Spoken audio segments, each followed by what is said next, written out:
Hello guys, and welcome back to the Big Brother recap videos, and today we are going to jump straight back into the action, and I am super excited to talk about last night because we have another evictee, and that means that the house is now down to 10 people, meaning that we've got two more evictions coming up. We've got this Friday and we've got next Tuesday, and 4 more people will be going, leaving us with 6 people in the final, or potentially 5. They could just randomly evict someone midweek. We don't know. So without much further ado, let us get straight into the episode because we have got super amounts of things to talk about. As you can tell, not really planned this introduction. It's a little bit all over the place. Cheeky and naughty. So we're going to start by talking about the shopping haul. So in the last episode, I obviously told you guys that they lost the shopping task and therefore were put onto an economy shopping budget. And let's just say they kind of fucked it up a little bit.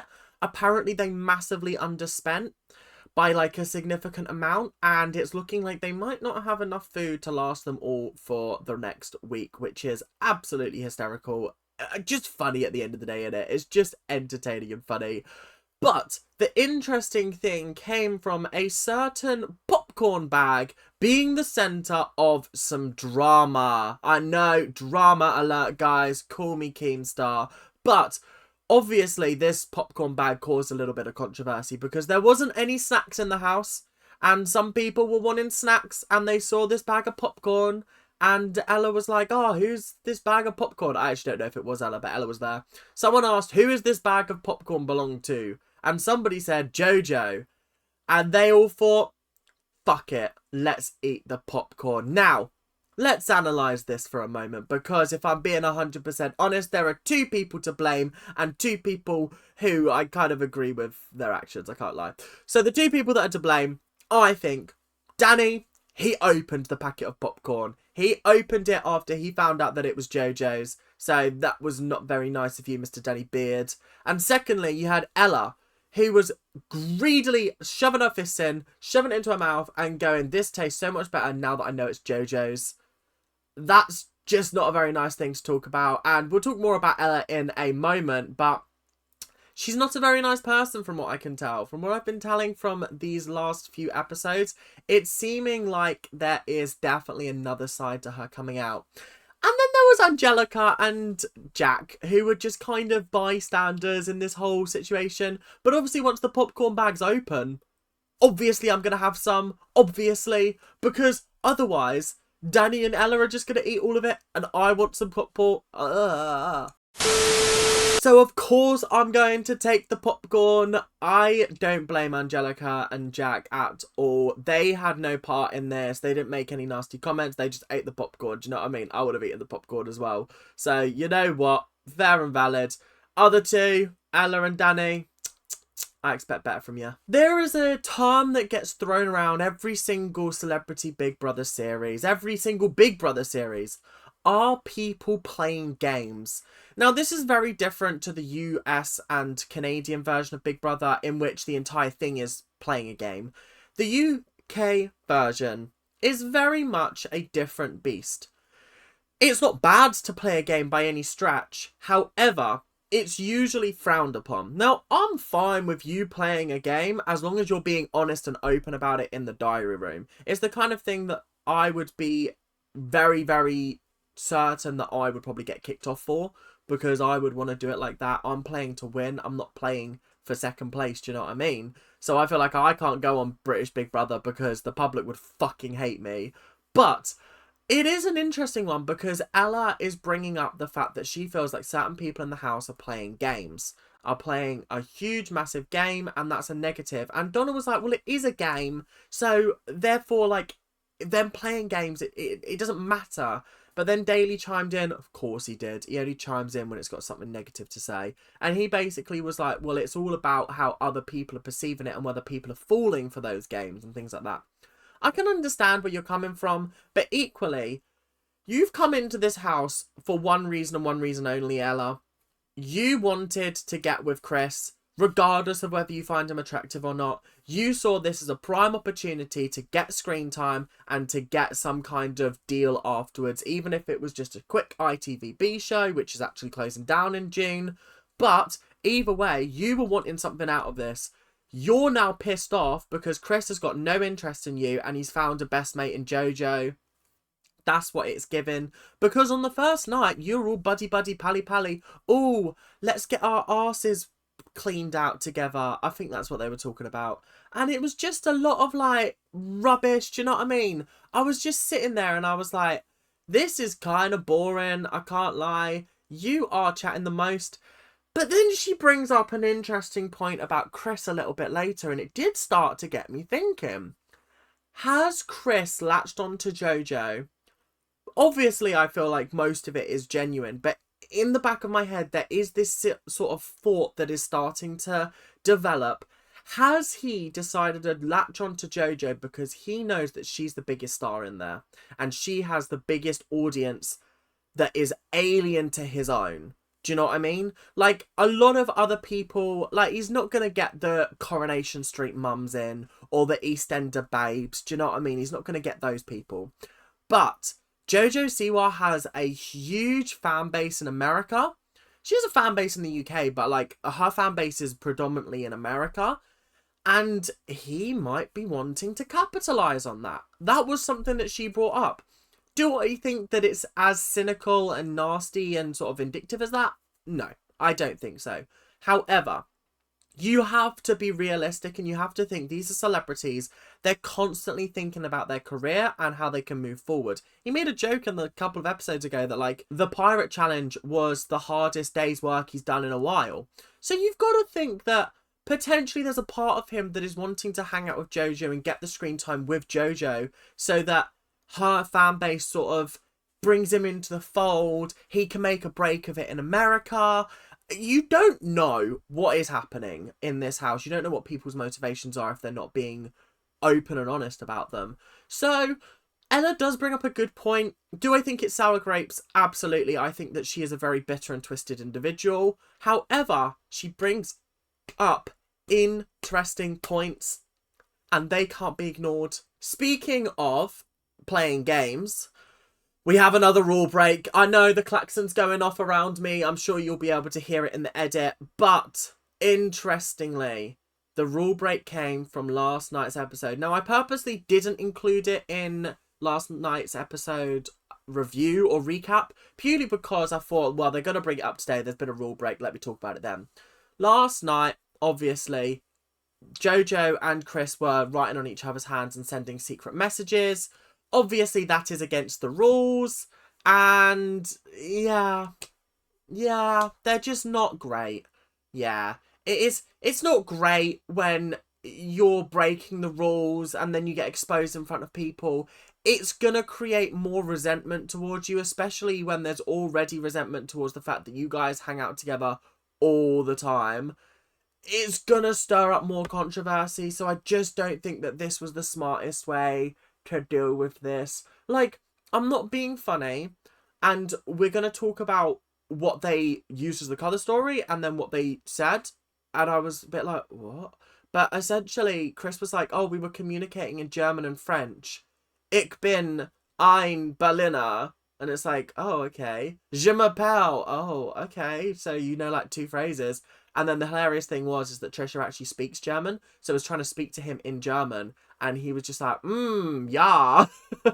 yeah.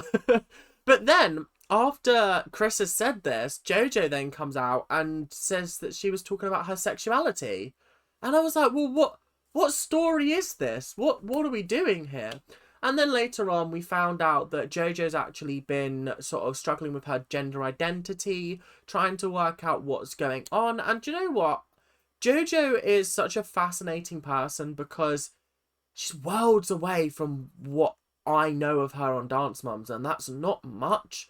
But, like, it's so interesting to see her in this house be so calm, cool, and collected, and also educate so many people. We're living in a time when gender identity is such a sort of perilous thing to talk about because people are either for it or they're against it. There is no like grey in between area.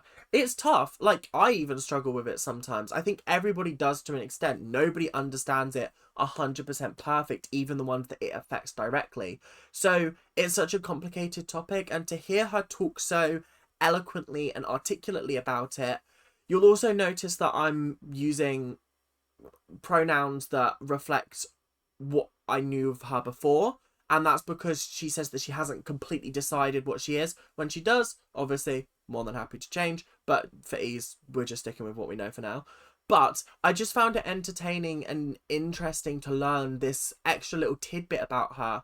It just makes her seem like such a developed character. Do you know what I mean? I say that like it's a fucking scripted show. Do you know what I mean? But it is interesting to learn more about her, especially in such a unique setting as this. I do genuinely think that they could have avoided the whole rule break thing by just talking about it or whispering about it.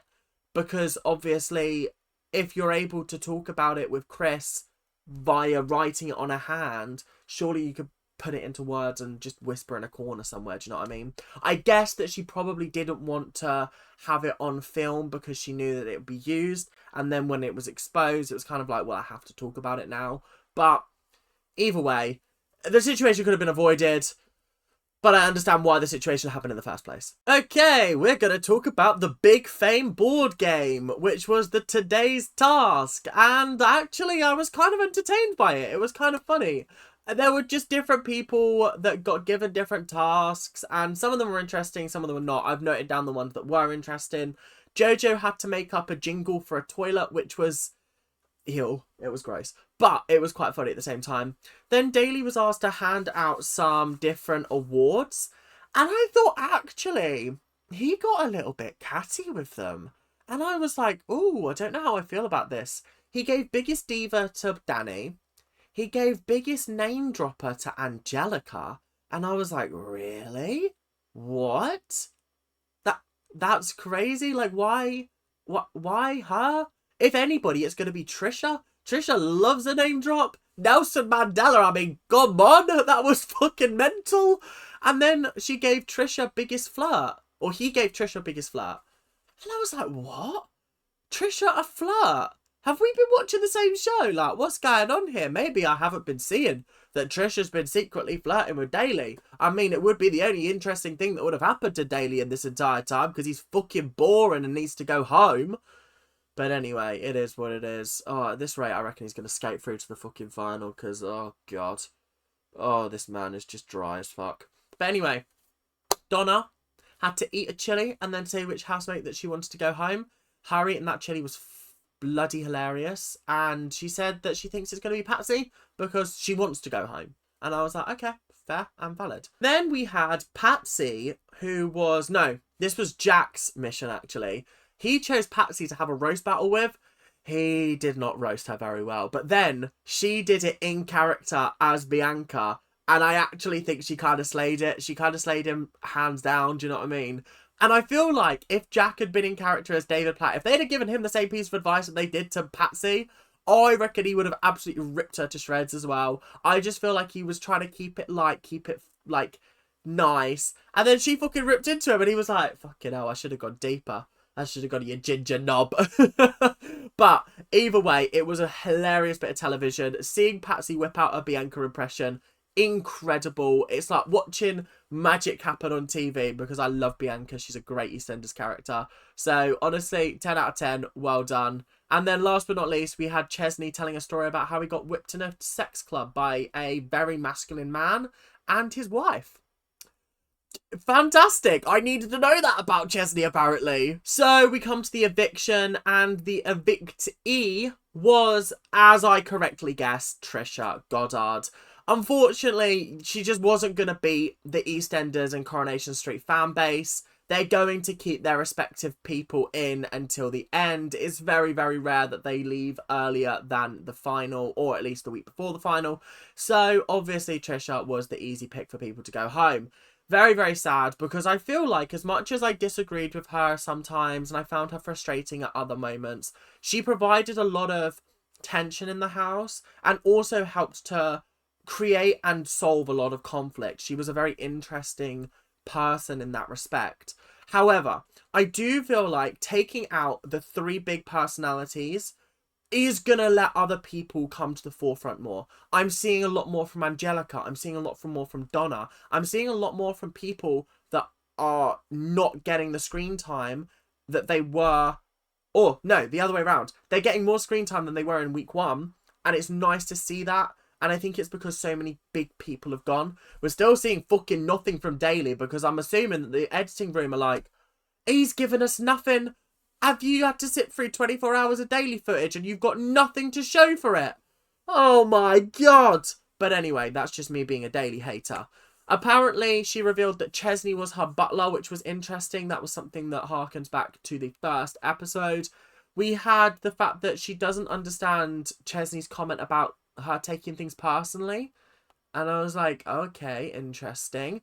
Then, apparently, she believes that Crojo, Chris and Jojo, are forming some kind of an alliance. I think she's kind of on the cynical bandwagon, not necessarily believing that they're trying to use each other to get ahead, but I think she definitely believes that there's an element of that from Chris. And then last but not least, she figured that she would be the one leaving. She knew the writing was on the wall as soon as she was put up next to the soap stars. It's tough to go up against them because they've got such a loyal fan base. But that is it for today, so let us jump into some hilarious quotes and moments. So we have 2 quotes and moments from today that were absolutely hysterical. The first one was Danny pranking Trisha by doing the, "This is Big Brother. Please can Trisha leave the dishes." That was hysterical. She fell for it until she turned around and watched Danny pissing himself in the corner. Hysterical. Next up was a conversation between Danny and Donna about Chesney in a sex club. She went, "Yeah, I've seen him in there." And then Danny was like, "Oh, have you pegged him in the sex club?"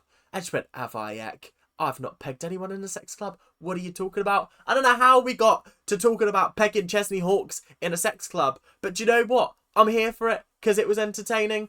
But that is all we've got time for today. I hope you guys have enjoyed. Make sure to like, comment and subscribe. Do all of that YouTube stuff that you guys do so well. And if you've missed any of my previous recaps, make sure you go back. There should be a lovely little thing on the screen about there. No, that way. That lets you look at the playlist. But until next time, make sure to keep on ranting and I will see you guys later.